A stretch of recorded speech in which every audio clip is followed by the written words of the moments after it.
Parce qu'il y a tellement d'entrepreneurs spectaculaires qui sont incroyables, talentueux, et pourtant ils gagnent très peu, bien en dessous de ce qu'ils savent qu'ils devraient gagner. Peut-être que tu es l'un d'eux, tu es entrepreneur, tu es chef d'entreprise ou tu es coach, thérapeute, tu as une entreprise et tu sais que tu as un potentiel spectaculaire, que tu as du talent, de la formation, mais au niveau monétaire, tu ne monétises pas ce que tu comprends que tu dois monétiser. Et ici, il y a un secret. Ici, il y a une erreur invisible que beaucoup de gens ne connaissent pas. Nous parlons d'un nombre impressionnant de personnes très talentueuses qui ne gagnent pas ce qu'elles devraient gagner. Et elles ne vivent pas de leur passion, de leur talent, de leur savoir. Elles ne peuvent pas. Elles savent qu'elles peuvent, mais elles ne peuvent pas. Alors je vais te poser la question, pourquoi penses-tu que c'est comme ça? Si cela t'arrive à toi, si tu es arrivé jusqu'à ce moment de la vidéo, c'est sûrement que cela a résonné en toi et que quelque chose t'a touché. Alors je veux d'abord t'inviter à te demander pourquoi tu penses que c'est comme ça. Réfléchis. Je vais te raconter une histoire incroyable sur une marque, mais en réalité, je ne vais pas te parler de la marque de façon superficielle, je vais essayer de te parler de l'âme de cette marque. C'est une histoire vraie, impressionnante, que je vais commencer à te raconter. Un fait qui est en fait la fin d'un début incroyable. Quelle est la fin? En 2022, le fondateur de la marque, lequel? Patagonia, la célèbre marque Patagonia, décide tout simplement de donner son entreprise. Pourquoi faire? Pour sauver la planète, pour mener des actions, une organisation à but non lucratif qui a pour objectif de sauver la planète, de la protéger du problème climatique. Et ça va être sa nouvelle entreprise, d'une certaine manière, sa nouvelle entreprise qui n'a pas de but lucratif. C'est-à-dire, nous parlons de remettre les clés de la marque Patagonia à une nouvelle ONG, une organisation à but non lucratif. Seulement 2% des actions sont destinées à sa famille. Pourquoi faire? Pas pour gagner de l'argent, mais pour veiller à ce que ce principe éthique perdure pour les générations futures. Nous parlons donc de centaines de millions de dollars, peut-être. Pourquoi? Pour sauver la planète? Je viens de te donner la fin de l'histoire, maintenant je veux t'emmener et te transporter au début. 1973, Yvon, le fondateur de la marque Patagonia, n'aimait pas le marketing, il n'aimait pas les marques, mais il aimait autre chose. Les montagnes, escalader, l'air pur, grimper et voir des faucons dans le ciel, sentir sûrement la brise sur son visage en escaladant les montagnes. Et alors, il s'est rendu compte que l'équipement disponible en 1973 ne répondait pas aux exigences idéales et optimales pour un grimpeur, selon sa compréhension. Donc, il a commencé à fabriquer de l'équipement pour les grimpeurs. Comme je te l'ai dit, cette histoire n'est pas celle d'une marque conventionnelle, c'est l'histoire de l'âme de la marque qui est arrivée, comme je te l'ai dit, en 2022. En voulant accomplir sa mission dans la vie, son éthique, il a essentiellement remis les clés de Patagonia. Pourquoi? Pour protéger la planète. Évidemment, cela n'implique pas que tu t'identifies à sa vision, tu as ta propre vision et il faut voir laquelle est la tienne et laquelle est celle de Patagonia. Je veux te raconter des événements de son histoire qui, je pense, vont te parler comme je te l'ai dit. Ce n'est peut-être pas ce que tu ressens, mais cela résonnera avec des choses en toi que tu découvriras. Quelle est l'âme de ta marque? Si tu as une entreprise ou si tu es un professionnel, qu'est-ce que tu vends vraiment?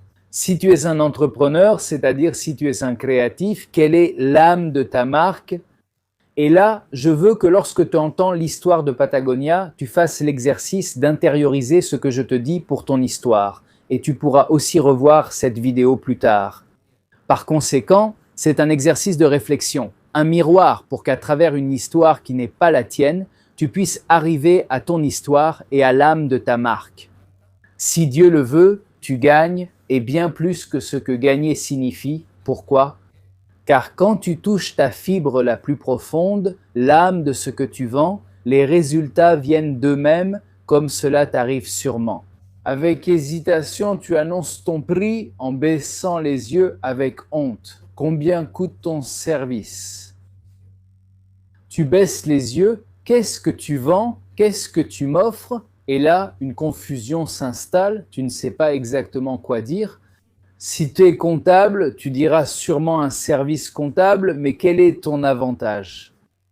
Qui es-tu vraiment? Qu'est-ce qui fait de toi un meilleur comptable que les autres?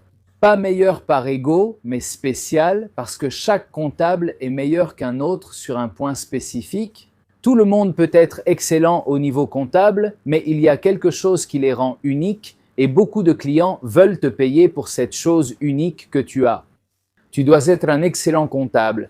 C'est la tabula rasa, c'est le démarrage, c'est le lancement initial de ton projet. Ça doit être une base excellente. Tu dois être excellent dans ce que tu fais. Mais il y a quelque chose qui est l'âme de ta marque. L'âme de ta marque, c'est là que je veux que tu arrives et là, avec cette identité claire. C'est ça que tu vas vraiment devoir dire de façon naturelle à ton client potentiel. Si Dieu le veut, qui paiera vraiment ton client pour ce que tu offres? Et donc, je veux encore te raconter certaines choses sur la Patagonie qui sont incroyables, incroyables. Parce que si tu imagines qu'à un moment donné, en 1989, Yvon, le fondateur, s'est rendu compte de quelque chose qui a été une crise à un certain niveau. Dans sa marque, qu'est-ce que c'était? Il a commencé à se rendre compte que sa marque, Patagonia, avec son équipement, faisait souffrir d'une certaine manière les pierres des montagnes. Qu'est-ce que cela signifie, ce que je veux te dire? En gros, l'équipement abîmait les pierres. Et Yvon, avec son éthique naturelle, son amour pour ce monde, pour cet univers, ne voulait pas. À travers son escalade et celle de ses clients, abîmer la pierre. Donc, qu'a-t-elle décidé? Faire un virage substantiel dans sa marque et, malgré la perte d'argent et le changement de stratégie de marque, commencer à fabriquer des équipements qui ne nuisent pas à la pierre. Quand on fait de l'escalade, t'imagines, toi, en tant que propriétaire d'une entreprise, tu dois changer, faire un virage substantiel dans ta stratégie. Pourquoi? Parce que ça contredit tes valeurs?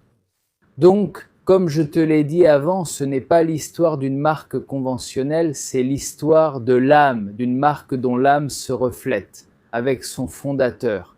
Yvon et sa marque sont une seule et même âme, et Yvon, quand son âme ne représente pas son âme, il y a une incohérence, une dissonance, et ça, elle ne le tolère pas. Donc, elle a fait des changements substantiels. Pourquoi faire?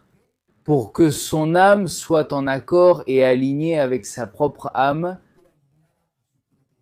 Donc, elle a fait d'autres choses incroyables lors d'un Black Friday. Comme tu le sais sûrement, c'est le jour des plus grosses ventes. Qu'a-t-elle dit? Une publicité qui, entre parenthèses, je te le dis, je ne pense pas que c'était une publicité pour augmenter les ventes, mais plutôt pour préserver son éthique. Elle a dit « n'achète pas cette veste, c'est-à-dire une veste Patagonia ». Pourquoi? Qu'a-t-elle voulu dire par là?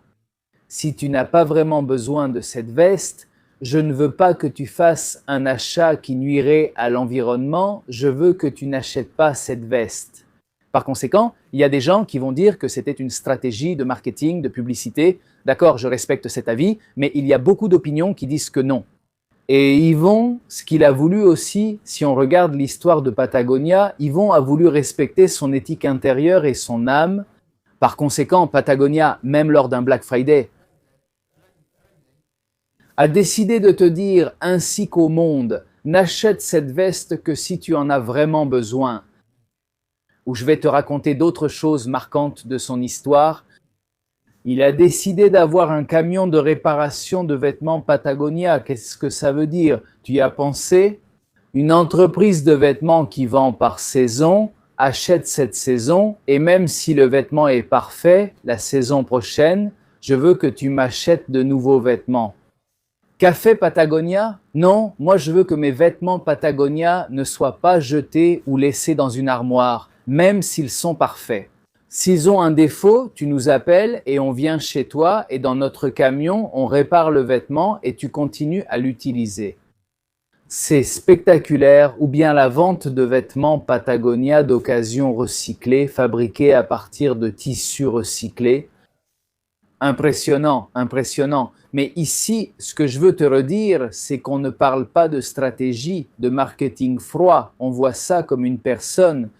Le fondateur, Yvon, a voulu être cohérent avec sa marque et par conséquent, ce qu'il a reçu, ce sont des millions de dollars. Mais ce n'était pas le début. Le début, c'était de vouloir avoir un équipement adapté pour l'escalade et tout le reste.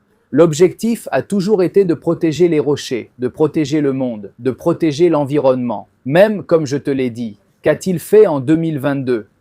Confier l'entreprise à une ONG pour l'environnement avec seulement 2% des actions, seulement pour veiller à ce que sa famille préserve ses valeurs éthiques.